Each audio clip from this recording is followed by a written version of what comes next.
Hola, buenas tardes. Bienvenidos a nuestro programa La Colección a Detalle. En esta ocasión tendremos una charla en línea con Esteban King Álvarez, quien abordará piezas de la colección de arte contemporáneo, especialmente obras de Edgar Orlaineta. Y el título de esta charla la ha titulado Organicidad, Diseño y Surrealismo, aproximaciones a la obra de Edgar Orlaineta. Esteban, bienvenido. Muchas gracias por estar esta tarde con nosotros. Vamos a hacer una presentación para que ustedes lo conozcan un poco más. Él es licenciado en Historia y maestro en Historia del Arte por la UNAM, investigador y curador de arte moderno y contemporáneo. Su trabajo explora los vínculos entre artes visuales, literatura y música experimental. Del año 2012 a 2015 se desempeñó como curador y jefe de investigación del Museo Universitario del Chopo. De 2015 a 2019 como curador en SPAC, y en 2020 formó parte del equipo curatorial de la Bienal FENSA, Inestimable Azar. Ha sido becario de jóvenes creadores en la categoría de ensayo y ha laborado como profesor de asignatura en la Universidad Iberoamericana. Actualmente cursa el doctorado en Historia del Arte en la Universidad Nacional Autónoma de México. Me gustaría también mencionar que Edgar ha colaborado en el Museo Amparo, realizando estudios, que Esteban ha colaborado en el Museo Amparo realizando estudios a la colección de arte contemporáneo. Muchas gracias, Esteban. Bienvenido y bienvenidos todos los que nos acompañan en esta transmisión en vivo. Te dejo la palabra. Bueno, muy buenas tardes a todas y todos y muchas gracias al Museo Amparo y a Silvia y a Ana por la invitación. Y bueno, pues el día de hoy, como lo comentaba Silvia, pues me invitaron a platicar del museo, de alguna de las piezas de la colección, y pues decidí, pues entre todas las piezas increíbles que tienen, trabajar o pues intentar hacer un pequeño recorrido por la obra de Edgar Orlaineta a partir de una de las piezas en particular que resguarda el Museo Amparo. Como dijo Silvia también, yo tuve la oportunidad de colaborar el año pasado y desde el 2019 a realizar una investigación y una serie de textos y fichas para la colección de arte contemporáneo del Museo Amparo. Y pues bueno, en ese sentido decir que tuve la fortuna de poder adentrarme en el acervo y decir que es un acervo pues realmente muy particular, increíble, que tienen artistas como Edgar, que es un artista pues nació en 1972, mexicano, que estudió en la Esmeralda y en el Pratt Institute. Pero también tienen pues piezas de artistas más jóvenes como Daniel Monroy Cuevas o como Adriana Lara, Ana Roldán, y en fin, pues es una colección bien interesante y pues bueno, aprovechar para invitarles también a todas y a todos, pues a ver la nueva muestra que curó Tatiana Cuevas sobre una exhibición ya, digamos, más o menos permanente de la colección de arte contemporánea. Tal vez ahora Silvia al final nos puede platicar un poco más cuánto tiempo va a estar y todo esto. Pero bueno, en fin, apenas pase todo esto, baje un poco y se pueda, pues me dará mucho gusto poder visitar otra vez el Amparo. Y mientras tanto, pues aquí estamos y les voy a compartir pantalla para pues iniciar ya con la presentación.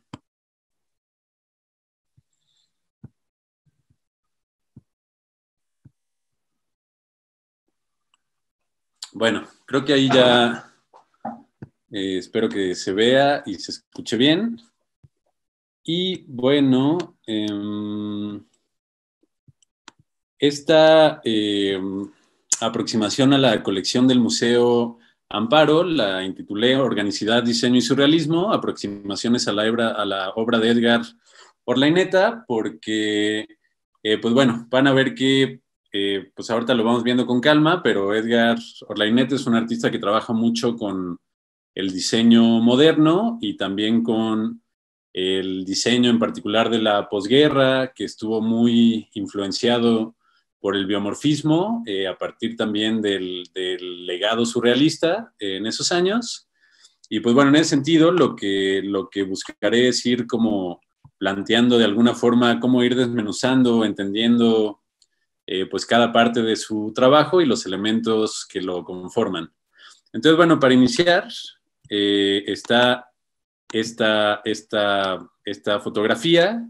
Es una fotografía de registro de esta pieza que se llama El cuarto de composición, después de Alvin Lustig, de 2015, que es una de las piezas que resguarda el Museo Amparo de Edgar Orlaineta. Esta foto, si no me equivoco, es de la exhibición que curaron Amanda de la Garza y Cecilia Delgado hace unos años, que se llamaba Lecturas de un territorio fracturado y que fue precisamente de las primeras lecturas de la colección de arte contemporáneo.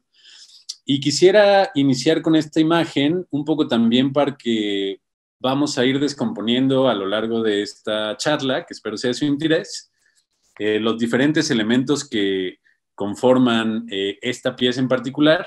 Y bueno, para ello vamos a tener que hacer diferentes recorridos. Pero bueno, decir que esta pieza del Composing Room pues está conformada por esculturas que realizó Edgar, pero también por objetos que toma de otros lugares, por libros. Hay que ver también el tipo de display en el que está montado, porque vamos a hablar de ese display. Y también, bueno, tiene el proyecto una serie de telas y serigrafías que ahora veremos a detalle. Y pues nada, empezar diciendo que también antes que en el Museo Amparo, esta obra se mostró en una exhibición en el Museo Marco de Monterrey, que se llamaba Registro, que son revisiones que se hacían como de diferentes artistas locales, nacionales. Y bueno, pues fue la primera vez que se mostró el proyecto completo y después la adquirió el Museo Amparo. Y pues bueno, de nueva cuenta nada más para que vean que es como una instalación más bien inmersiva, conformada por elementos bidimensionales, pero también tridimensionales, y que tiene un display muy particular. Y que bueno, pues está dedicada a este diseñador Alvin Lustig, del que ahora les platico. Pero un poco me gustaría empezar haciendo un recuento tal vez más grande o más amplio de la obra de Edgar Orlaineta. Y para esto puse esta toma de History is Taking Flight and Passes Forever, que fue una exhibición que tuvo el artista en el 2016 en la Galería Proyectos Monclova. Y bueno, también aquí para ver un poco qué tipos de elementos utiliza y les decía, intentar irlos descomponiendo de una forma u otra. Entonces, por ejemplo, podemos ver que hay estos objetos escultóricos en madera, está esta sillita por aquí a la izquierda, hay otros libros y publicaciones que introduce en estas especies de ensamblajes o instalaciones. Y bueno, pues todo esto está vinculado a que Edgar Orlaineta es un artista que trabaja pues todo el tiempo aludiendo, retomando, problematizando, interpretando, canibalizando, apropiándose de distintas obras que pertenecen pues como al periodo moderno.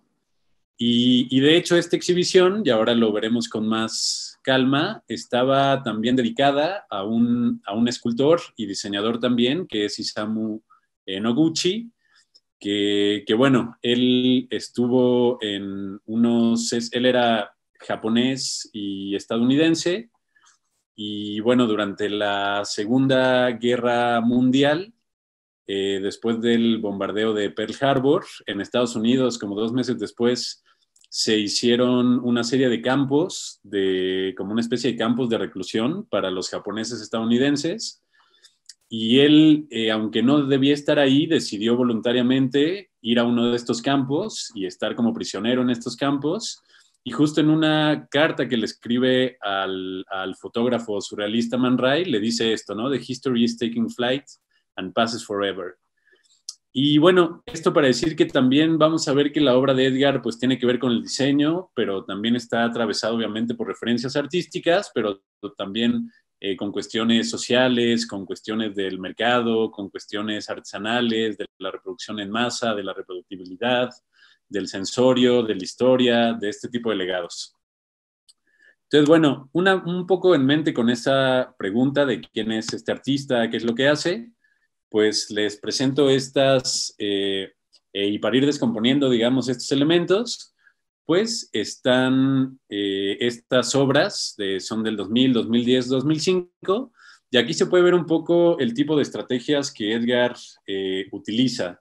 Por ejemplo, la imagen de abajo, esta imagen de esta silla que se llama Zombie del 2010, está basada en una silla clásica de Marcel Breuer de 1928, y lo que hace Edgar es que los brazos de esta silla icónica del modernismo los estira y la vuelve esta especie de ser que te puede hablar desde cómo funcionan las oficinas burocráticas, de qué pasa en las oficinas y el trabajo, cómo el trabajo te vuelve un zombie. También está en la parte superior izquierda una silla que está basada en un modelo de los Ames, de Charles y Ray Ames, de los que ahorita hablaremos más adelante. Y pues si se fijan, también hace este cambio a darle una cualidad como dinámica. Una silla se convierte en esta especie de aeroplano, que sin embargo, si uno lo imaginara con otras sillas, pues no podría tener a nadie a un lado. Y entonces aquí se empieza a ver cómo lo que hace Orlaineta es empezar a preguntarse pues cuestiones espaciales, históricas, y también siempre hay un fuerte componente organicista, yo diría, o biomórfico en sus trabajos. La imagen de la derecha, de la imagen superior derecha, está basada también en la silla zigzag del diseñador holandés Gerrit Rietveld. Y bueno, formó parte de una exhibición más amplia donde también aparecían estas plantas que veremos aparecen en sus exhibiciones, como con esta especie de máscaras que son temas recurrentes que van a estar apareciendo. Estas piezas, por ejemplo, también verán que Orlainet está una y otra vez regresando a la historia del diseño. Fueron realizadas a partir de una serie de procedimientos que también lo vinculan con el surrealismo, a mi parecer.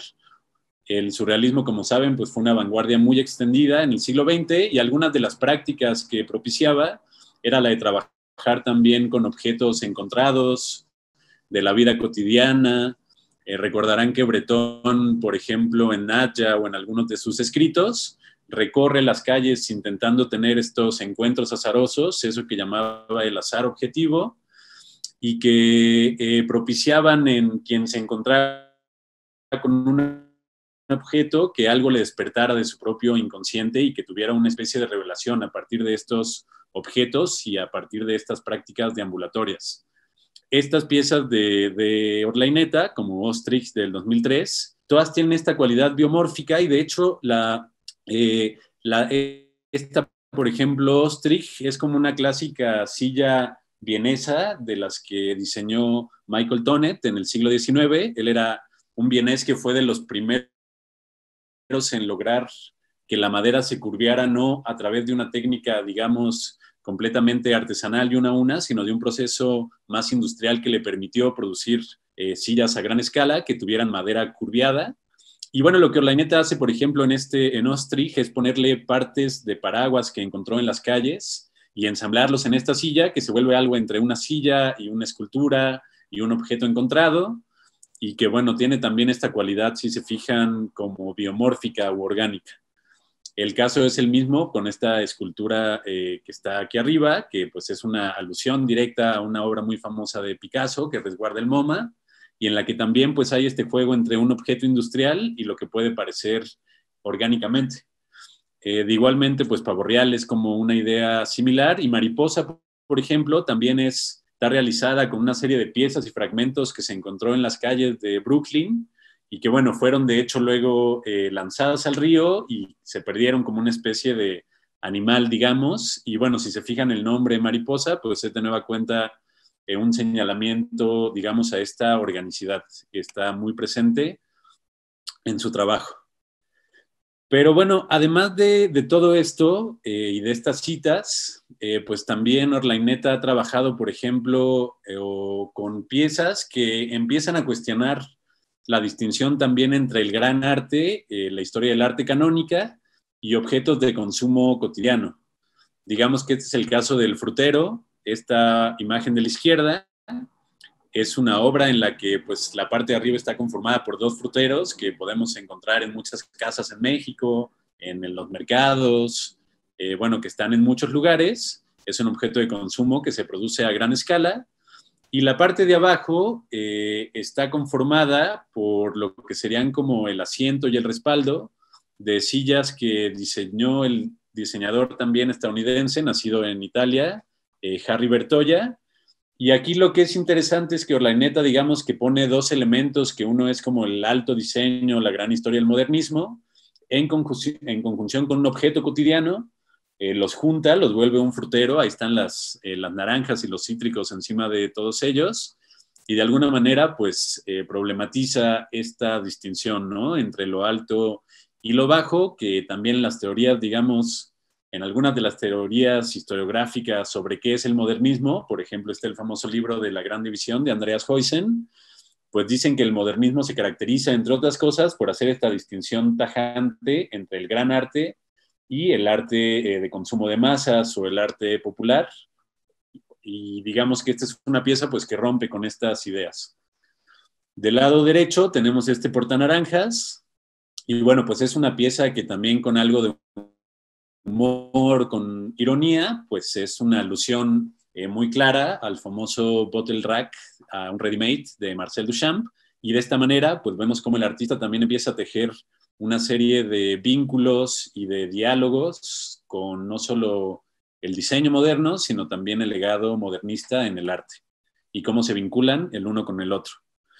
Este jardín moderno de 2006 me pareció interesante mostrarlo, no solo porque aparecen, si se fijan, ya estas bases, estos elementos que pueden ser una silla, una escultura, sino porque también aparecen esta serie de plantas. Las plantas, a mí, por una parte, como lo veremos, me remiten a la publicidad de la época, de la posguerra, por ejemplo, donde no es poco frecuente ver cómo se utiliza este diseño de mobiliario con el interior de una casa moderna, donde pues también están las plantas de interior, sino que también me parece interesante un poco que aparezcan tanto las plantas en su trabajo, porque pues en ciertos movimientos, por ejemplo, podemos pensar nuevamente en el surrealismo, el mundo orgánico estaba vinculado mucho también a lo caótico, a lo irracional, a un tipo de conocimiento premoderno, y por eso les interesaba mucho a los surrealistas.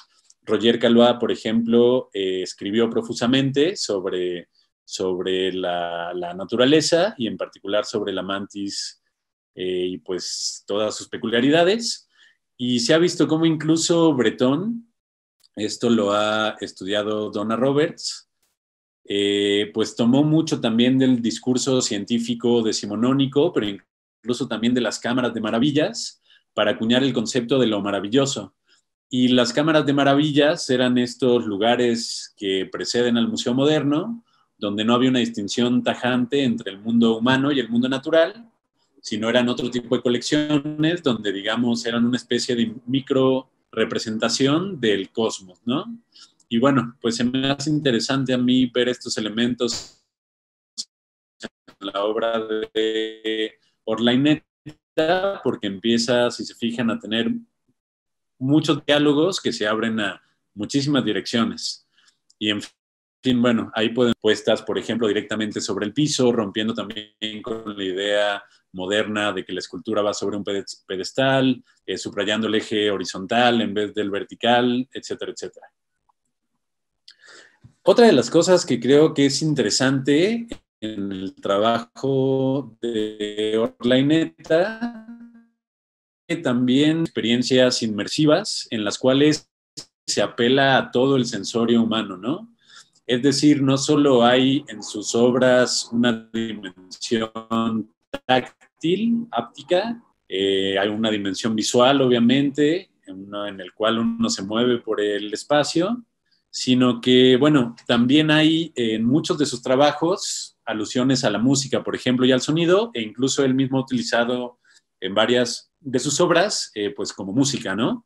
Este es el caso de parte de la exhibición Of All the Things We've Done del 2005, y bueno, en la que se ve como una escultura realizada con LPs de OMD, Orchestral Maneuvers in the Dark, un disco de los 80 llamado Diesel Chips, cuya portada además está basada en una obra de un pintor vorticista inglés que pintó esta obra que se llama Basil Ships in Dry Dock in Liverpool. Él se llama Edward Wadsworth y formó parte del movimiento vorticista en el que participó también Ezra Pound y Henry Godiebreska, y que, pues en fin, son parte como esta vanguardia inglesa que se preguntaba mucho por el movimiento, la modernidad, la renovación del lenguaje, y hace esta escultura que a su vez está basada en una obra de la vanguardia, y entonces aquí podemos empezar a ver cómo aparecen estos vasos comunicantes entre una obra de diseño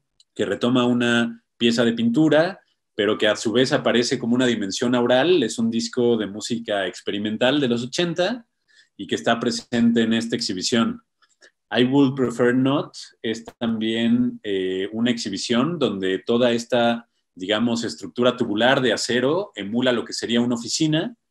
Y bueno, la frase es una frase del personaje Bartleby, con nación y la, pues sí, como alienación capitalista, y que muere por ello. Y lo que quiero subrayar aquí es que esta pieza está acompañada de una serie de discos de los años 20, donde hay música soul y jazz, por ejemplo, de Duke Ellington, jazzistas, improvisadores.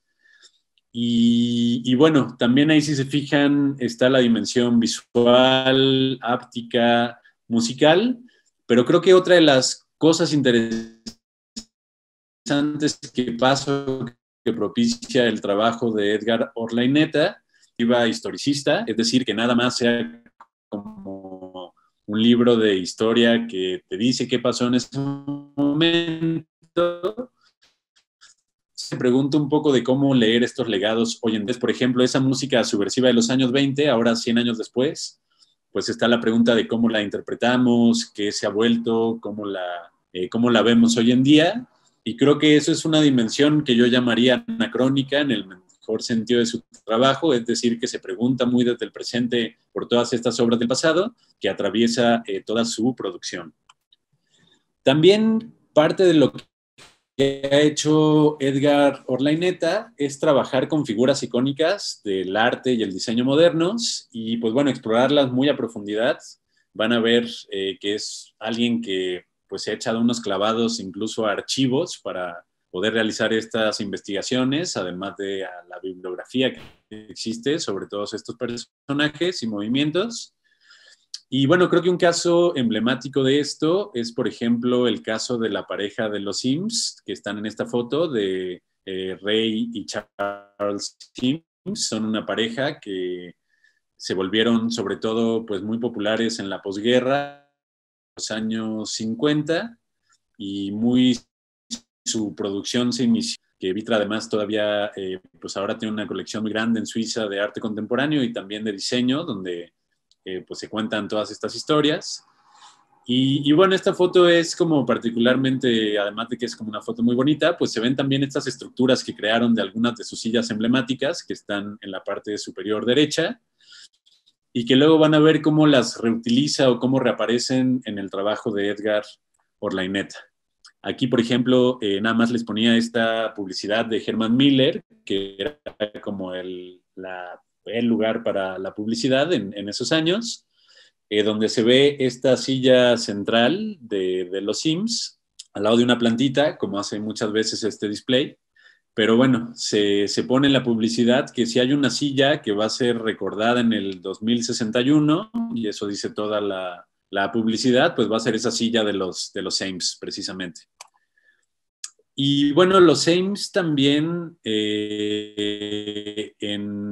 elaboraron este proyecto, que vamos a ver que lo retoma también Orlaineta, que era un juguete solar. Fue una comisión que les hizo la compañía Alcoa, que en ese momento estaba promoviendo el uso del aluminio. Y lo que los Ames hicieron, que es muy interesante, es que no hicieron algo, digamos, práctico o útil, sino que hicieron un juguete que es de los primeros aparatos que funciona con energía solar y un poco, pues, contra la lógica muy productivista y empresarial, lograron insertar este juguete. Les voy a poner un videíto porque está pues muy interesante y son imágenes como que vale la pena ver y les voy platicando un poquito por encima. Este es un registro de este Solar Toy y pues bueno, si se fijan eran como puras estructuras de aluminio que funcionaban con este panel solar y que le daban dinamismo a todas estas partes. Como les digo, pues era más un espíritu lúdico.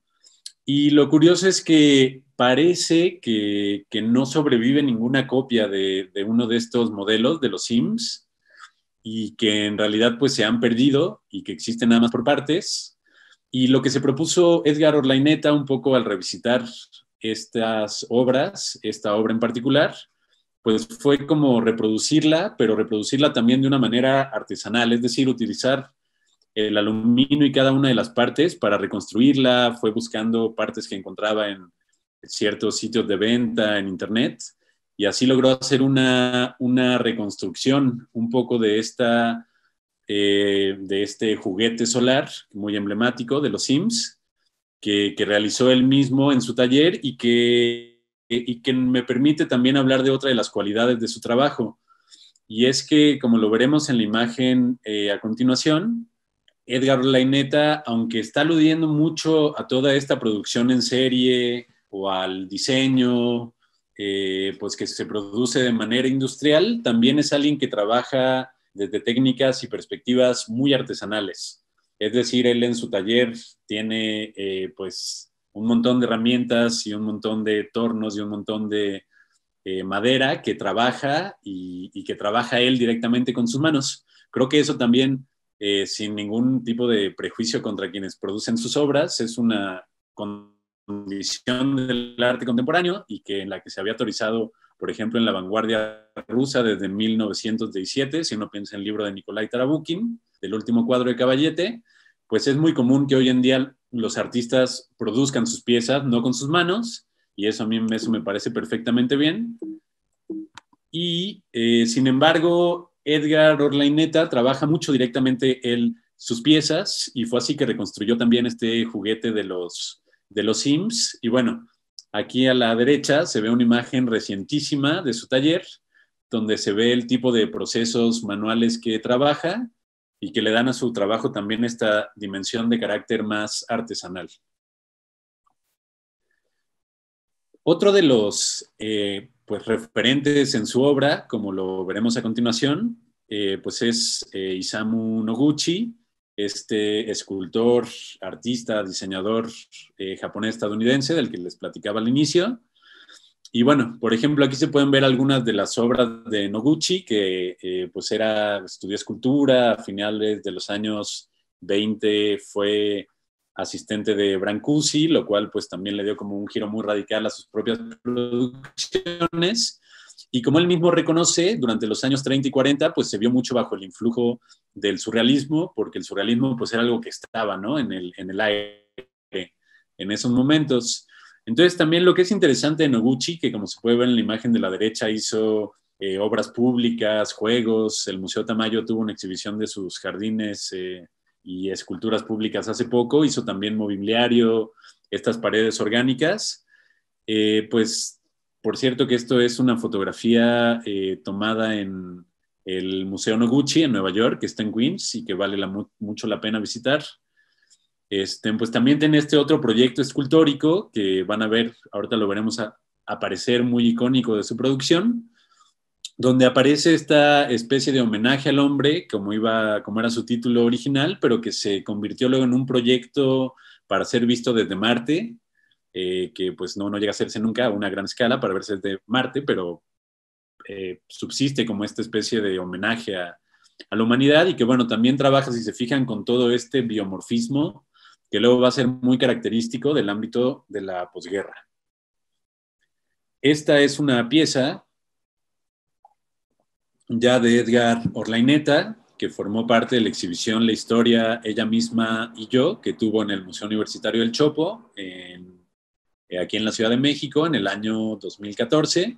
Y bueno, pues pueden ver este respaldo de madera contrachapada muy emblemática de estas sillas de los Sims, con esta cara o este rostro tomado de la producción de Noguchi, y que, bueno, pues el artista reinterpreta y retoma en esta exhibición y en una serie de obras. Aquí estas son vistas una vista general del lado izquierdo de esa exhibición, y del lado derecho un par pues, de piezas, donde, si se fijan, reaparece también la estructura de la silla, esta vez como una especie de bicho que está en el espacio.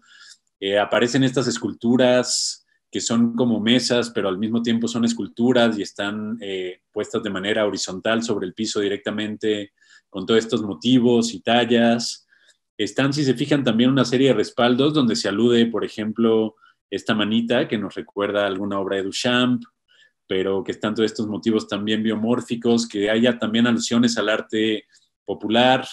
En otras de sus series, Edgar ha trabajado mucho con las cachinas, que son una serie de figurillas y muñecas de los indios pueblo en Estados Unidos, y en fin, donde se ve este entrecruce que hace entre alta cultura, cultura popular, historia del arte, diseño, y cómo él, digamos, retrabaja o reensambla todos estos elementos. Esta es otra toma de la misma exhibición, y donde se puede ver, bueno, otra de estas mesas, este trabajo escultórico, y otra de estas como bases de una de las sillas de los Ames.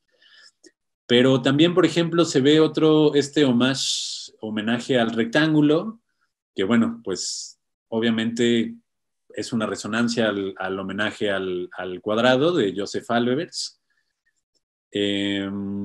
Y que, bueno, aquí reaparece también con una especie de mezcla entre la ciencia ficción, la ciencia, la música, porque lo que ustedes pueden ver en estas serigrafías, en cada una de las telas, es la portada del disco del 79 de Joy Division, de Unknown Pleasures, que justamente registra la gráfica, digamos, del primer constelación que se encontró usando un radiotelescopio en ese momento. Entonces, bueno, aquí también se puede ver no solo la dimensión aural que aparece en su trabajo, sino que también veremos que en muchas de sus obras aparecen alusiones a la literatura, a la ciencia ficción, a J.G. Ballard, y en fin, a un imaginario que tiene que ver mucho también con el ámbito de las letras. Obviamente, pues hay alusiones muy directas al dadaísmo, al surrealismo, al expresionismo. Este es el caso de esta colección Dada, donde se ven pues obras muy emblemáticas de estos movimientos, la rueda de bicicleta, el urinario, varias piezas de Duchamp, una escultura que está basada en una de estas muñecas de Hans Bellmer, pero bueno, donde aparece de pronto un elemento aquí que es, digamos, disruptivo, ¿no? Y que, bueno, pues también esta pieza, por ejemplo, de Meret Oppenheimer, pues es una alusión también directa al problema del fetiche y a cómo se tematizó desde el surrealismo, cómo se leían otras culturas, etcétera. Entonces hay todos estos señalamientos y apuntalamientos muy cuidadosos que realiza el artista en su trabajo. Y pues bueno, otra alusión muy directa es esta serie de Chance Encounter, por ejemplo, con el diseñador Gio Ponti, una de las sillas que diseñó con la rueda de bicicleta de Duchamp y este patrón abstracto. Y bueno, pues aquí también subrayar que el encuentro azaroso es justamente pues algo de lo que escribió mucho Breton y que les importaba mucho a los surrealistas. De hecho, no tengo aquí imágenes, pero en una exhibición por ahí del 2009-2008, también Orlaineta presentó en la GAM toda esta serie y otra serie de trabajos de carácter pictórico que aludían a las vanguardias, que también se llamaban Chance Encounter, ¿no? Entonces, estos encuentros azarosos creo que están muy presentes en su trabajo, y pues tienen que ver también con darle un poco la vuelta a los objetos de uso cotidiano e imaginar otras formas, otras funciones. Eso es algo que le interesaba mucho a los surrealistas y de lo que escribieron y tematizaron y produjeron muchísimas obras, porque pues tenía que ver un poco con también romper con la sociedad de consumo, con la alienación, y propiciar a partir de estos objetos pues otro tipo de juegos lúdicos, otro tipo de imaginarios e imaginaciones. Entonces, bueno, una vez pasado esta breve introducción, pues regresamos a The Composing Room after Alvin Lustig. Ya tenemos más elementos para empezar a ver de qué se trata esta pieza. Y bueno, pues primero que nada, platicarles de Alvin Lustig y su mujer, que es muy importante en esta historia, Elaine Lustig Cohen, también diseñadora y reconocida por su propio trabajo. Y esta imagen me gusta mucho, la encontré apenas en internet y se me hizo muy sugestiva, porque si se fijan, está muy centrada en la mirada y en los ojos, no solo de estos dos personajes, sino también de este motivo que aparece detrás.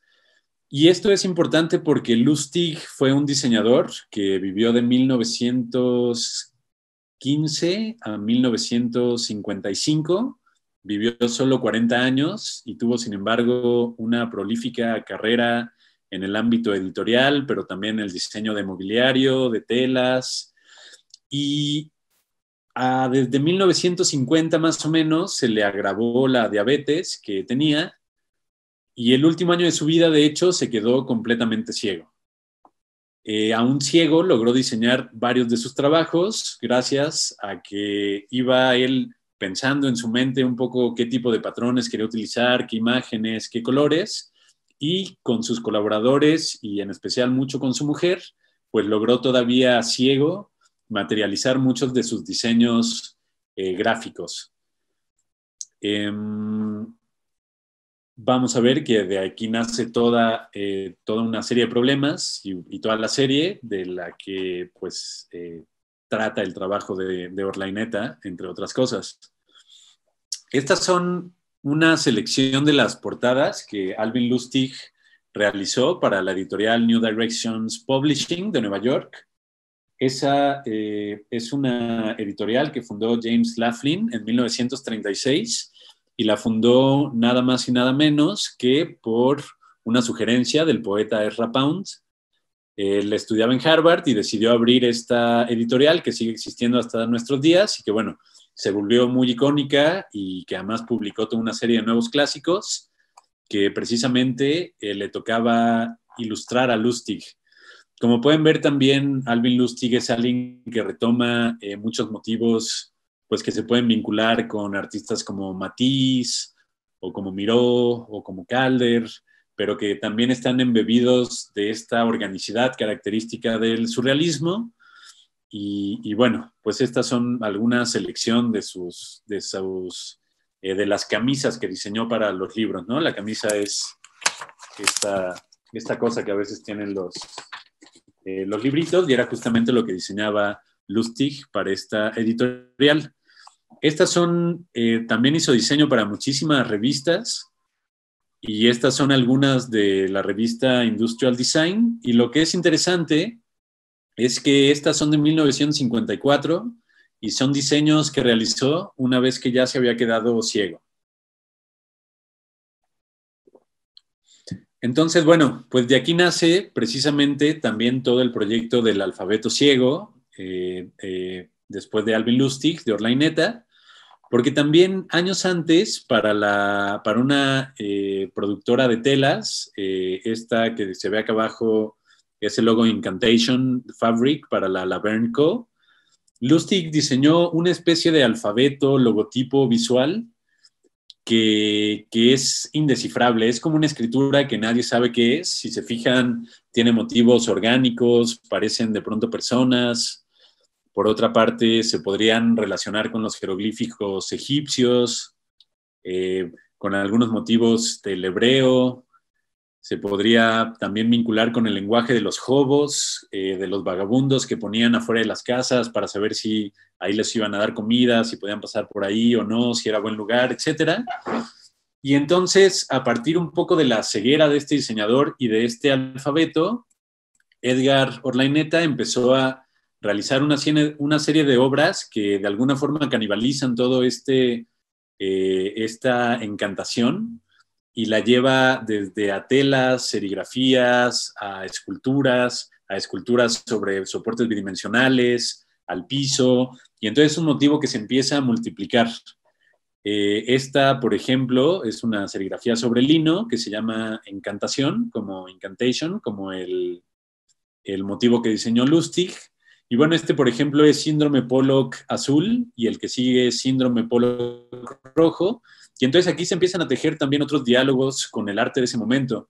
Recordemos que durante la posguerra, pues el gran arte estadounidense y que le sirvió también como arma ideológica durante la Guerra Fría, pero que se volvió también como el arte nacional y la primera gran vanguardia que tuvo Estados Unidos, pues fue el expresionismo abstracto y sin duda, pues el más emblemático de sus artistas es Jackson Pollock. Y entonces aquí lo que hace Orlaineta es un poco tanto jugar con el abigarramiento de estas formas, como con el hecho de que Pollock no tocaba las telas, sino que utilizaba el dripping. Pero bueno, aquí también esta es una tela que no está como tal pintada, sino que viene de otro tipo de proceso de impresión serigráfica. Y bueno, juega como con este imaginario de cómo también el Pollock estuvo muy influido también por el surrealismo.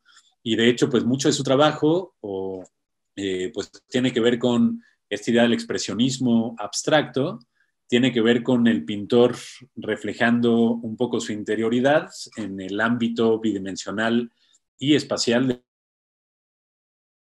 El teórico más importante de la época y quien escribió mucho sobre Pollock y el expresionismo abstracto, que fue Clement Greenberg, pues hizo toda una teorización de cómo la pintura tenía que ser, tenía que tener un flatness, es decir, ser plana, bidimensional y no rebasar nunca el cuadro, tener una independencia y autonomía. Y bueno, lo que pasó después, por ejemplo, historia del arte pues canónica estadounidense, es que viene el minimalismo que rompe con todo eso. Pero aquí, por ejemplo, pues Orlaineta alude a esto, pero utiliza un proceso industrial que podría no ser del gran arte, sino estar más asociado a las industrias y que sin embargo pues alude a todo ese momento de la posguerra. Y pues bueno, también recordemos que el logo de Lustig, que está hecho precisamente en 1947, ¿no? Cuando está el auge y va a iniciar todo esta gran difusión del expresionismo abstracto en Estados Unidos. Y bueno, también Orlaineta rompe con el motivo bidimensional, aparecen trabajos escultóricos, aparecen tallas en madera que remiten elementos de la naturaleza y que todo el tiempo están entonces pensando la alta cultura, la cultura popular, el ámbito de lo natural en esta serie de obras.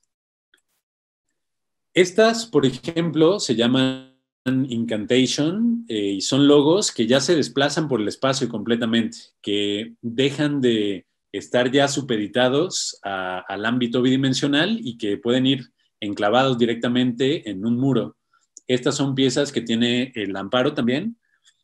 Y bueno, también aquí ya volvemos, recordemos estos elementos que habíamos visto al inicio. Ya podemos regresar a entender un poco más de dónde vienen estos motivos orgánicos, estas formas que nos recuerdan al biomorfismo. Estas son, por ejemplo, libros de los que diseñó Lustig precisamente para la New Direction Books. Y entonces vemos cómo el artista trabaja con todos estos elementos imaginarios y los muestra en estas piezas. Me detengo en esta imagen también porque si se fijan, el display mismo, el display es cómo se muestran las piezas, es importante. Yo, gracias a Edgar Orlaineta, precisamente, pude tener acceso a este documento que es de una exhibición que hizo Alvin Lustig en 1949 sobre su trabajo y para la cual él mismo diseñó el mobiliario expositivo, la museografía, digamos.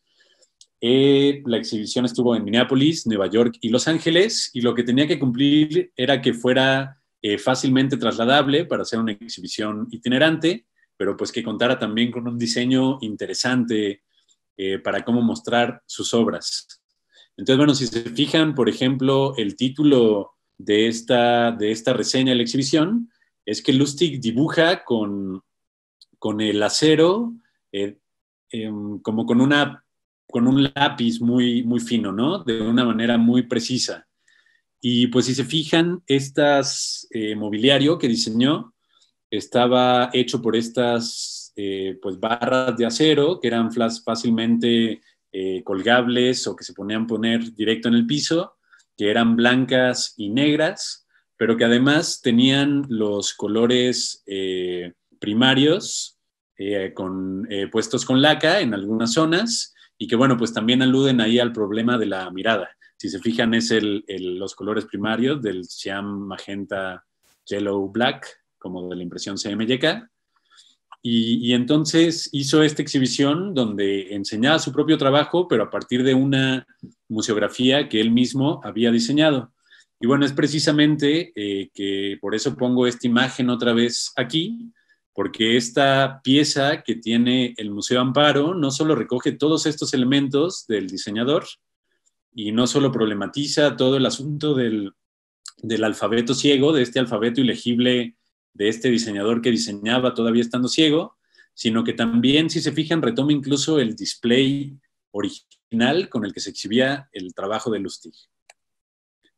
Bueno, esta es la última imagen que tengo y con la que quisiera cerrar una serie de consideraciones para dejar 10 minutos si alguien tiene una pregunta en el Facebook o no. Pero bueno, si se fijan, pues vimos que el trabajo de Urlaineta para intentar hacer una síntesis alude al momento de las vanguardias, a su interpretación en el ámbito de la posguerra, a la relación entre el diseño y el arte, a la relación entre el arte, el diseño y las artes populares, a la forma en la que se interpretan estos y se conocen históricamente, a la forma en la que los podemos leer hoy. Y en su trabajo, pues existe esta cualidad no solo visual y áptica, táctil, sino también un interés por el sensorio humano más amplio, incluso por una dimensión aural, que yo también vinculo mucho con el hecho de que él trabaje directamente con los materiales en su taller, ¿no? Y que eso le genera en la mano una dimensión particular, ¿no? A todas estas piezas. Y pues bueno, me gustaba esta imagen para cerrar, porque bueno, aquí no vimos nada, pero Urlaineta ha pintado también, pintó, como probablemente todos los artistas, por otra parte, pero recientemente regresó a la pintura y ya esta es una exhibición que tuvo en Proyectos Monclova. Y bueno, aquí vemos aparecer ahora estos elementos en estas especies de cajas, en fotografías, y que digamos ya es una especie de ensamblaje de objeto tridimensional o de pintura expandida que va directamente a pared, pero que puede también aparecer en el piso o en otros lugares. Y pues en fin, de esta imagen la dejo ahí abierta, como pensando también todas las posibles interpretaciones que se pueden hacer de su trabajo. Y pues bueno, ya fueron 50 minutos justo, espero que no haya sido demasiado pesado. Nada más para saber si alguien tuviera una duda, algún comentario, pues para agradecerle. Y bueno, también extender la invitación a platicar un poquito de este proyecto en el que pude colaborar, en el que pude investigar estas piezas de Edgar precisamente, y que me parece que no está montada ahora, pero bueno, que está toda esta lectura de la colección. Entonces, bueno, pues muchas gracias. No sé si estés por ahí, Silvia. Sí, muchas gracias, Esteban. Primero, si te parece bien, vamos a leerte algunos.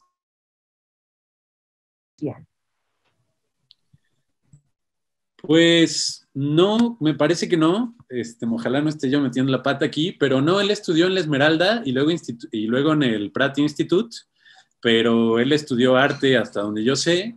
Y pues bueno, precisamente lo que creo que es interesante es todo el trabajo de recuperación histórica y de la historia del diseño que ha realizado. Como decía, él, por ejemplo, me pasó estas imágenes de la exhibición de Lustig del 49, pero pues tiene un archivo enorme de bibliografía y de también archivos que ha consultado en torno a la historia del diseño, y también él mismo pues es coleccionista y tiene algunas de estas piezas emblemáticas del diseño en el siglo XX. Gracias, Esteban. Claudia Marín te manda saludos y te dice que el juguete solar le recordó mucho los móviles de Alexander Calder. Sí, bueno, pues sí, seguramente el diseño todo, justo creo que algo de lo que apunta Urlaineta en su trabajo y que reaparece en el diseño de la posguerra, es que el diseño pues finalmente está muy embebido de las vanguardias y las prácticas artísticas, y pues sí, no es para nada descabellado ver este tipo de relaciones entre el arte y el diseño en este tipo de trabajos. Muchas gracias, Esteban. Paz Álvarez te dice qué belleza, excelente plática, muchas gracias. Erika Olguín también te manda saludos y le gustó mucho, muy bonito. Y Esteban, a mí me gustaría pedirte si puedes también comentar un poco más sobre, y cuando nos referimos a la obra de Orlaineta, ¿cuál es la mejor manera de hacerlo? ¿Cómo debes referirte a esculturas, instalaciones? ¿Cómo lo catalogarías dentro de un concepto? Pues no lo sé, o sea, supongo que si nos viéramos muy estrictos, tiene una práctica escultórica que le permite hacer otro tipo de trabajos inmersivos, pero bueno, sin duda su trabajo pues se puede ver como con una dimensión conceptual muy fuerte, con una carga histórica muy amplia, y entonces pues se me haría difícil nada más catalogarlo como un escultor tal vez. Creo que también la idea moderna de los medios específicos ha sido hoy en día muy puesta en duda, y bueno, podemos decir que Orlaineta es un artista que trabaja con todos estos elementos y que bueno, además pues quién sabe qué tipo de producciones vaya a hacer en el futuro, porque ha trabajado con objetos encontrados, con pintura, con diseño, con escultura, con música, con instalaciones inmersivas, etcétera, etcétera. Y pues bueno, sería difícil en ese sentido pues decir exactamente si solo se circunscribe a nuestros ámbitos, pero bueno, sin duda por el otro lado sí se puede destacar mucho, destacar el manejo que hace de todos estos materiales, y en particular pues el gran manejo que tiene de la tridimensionalidad y la madera. Qué maravilla, muchas gracias. Y te tengo una sorpresa, Esteban. Edgar está presente en la charla, te manda a decir hola, gracias por la charla sobre mi trabajo. No pude comentar hasta ahora, estoy en el celular y se me complicó, pero estuvo presente, está presente en esta conversación y te dice, qué bueno que no me limitas, mi estimado Esteban. Pues, bueno, pues muchos saludos a Edgar y muchos abrazos, y pues gracias a todos también y a todas por estar por acá. Muchísimas gracias a ti, Esteban, y muchos saludos también a Edgar, que está en esta conversación en línea. Queremos invitarlos, como bien lo comentaba Esteban, a partir de ayer, 17 de marzo, se han abierto las salas de arte contemporáneo, que es una exposición que curó Tatiana Cuevas con el título El tiempo en las cosas. Es una exposición que reúne una serie de obras de las 400 que conforman el acervo ya de la colección de arte contemporáneo del museo. En esta exposición, que ustedes podrán visitar de miércoles a domingo, de 11 a 5 de la tarde, con entrada gratuita, van a poder disfrutar de 6 salas temáticas y una sala monográfica. La intención de Tatiana, curadora de la exposición, es justamente ir mostrando diálogos entre las obras de arte contemporáneo y piezas, sobre todo, de arte prehispánico, haciendo este paralelismo de temas que han sido comunes y que se han investigado y preocupado y al mismo tiempo manifestado a lo largo del tiempo, ¿no? Desde el periodo prehispánico, siglo XVI, siglo XIX, hasta llegar a las manifestaciones contemporáneas. Son núcleos temáticos que abordan temas como el tiempo, el territorio, la identidad, que han estado presentes, como lo comentábamos hace un momento, a lo largo del tiempo. Entonces, es una exposición maravillosa, no se la deben perder. Es una exposición permanente, es el tercer pilar de las colecciones del Museo Amparo, y con esta apertura de las salas de arte contemporáneo, bueno, pues en el museo van a poder realizar un recorrido teniendo un panorama general del arte en México, desde nuestra colección, nuestras salas de arte prehispánico con la presentación de las culturas del México antiguo, las salas de arte virreinal y del siglo XIX, y por supuesto esta exposición El tiempo en las cosas, que muestra la colección o una selección de obras de la colección de arte contemporáneo. Es también importante mencionarles que Tatiana Cuevas propone que haya una rotación de piezas, o sea, es una colección permanente que también estará en flujo y que más adelante tiene preparadas también algunas otras sorpresas, porque vamos a tener intervenciones en las salas de arte virreinal, por ejemplo, lo comentábamos hace un momento, donde se van a instalar piezas que van a dialogar con la colección de arte virreinal y del siglo XIX, y también estaremos presentando algunas obras en el vestíbulo, como la pieza que se comisionó a Mariana Castillo y que tendremos para el segundo semestre. Entonces, pues nuevamente agradecerte, Esteban. Esperamos que muy pronto puedas venir al Museo Amparo y disfrutar de esta exposición. Y a todos los que siguieron esta transmisión, agradecerles y recordarles que todos estos estudios que se han venido realizando por especialistas como Esteban, se encuentran disponibles para consulta en nuestra página web. Entonces, ustedes pueden entrar a www.museoamparo.com y en la sección de colección de arte contemporáneo van a encontrar todas las piezas que están en bóveda y que han sido estudiadas para que tengan más información de cada una de ellas. Muchísimas gracias nuevamente a todos. Esteban, no sé si tú quieras terminar con una reflexión final. Pues no, ya creo que la invitación que haces es buenísima, pues ojalá podamos visitarlos por allá y pues nada, más bien agradecerles a todas y a todos el haber escuchado esta charla y pues nada, los despido en esta bochornosísima tarde de la Ciudad de México. Muchas gracias. Muchas gracias a ti nuevamente, gracias a Edgar Orlaineta por acompañarnos y a todos ustedes. Buenas noches.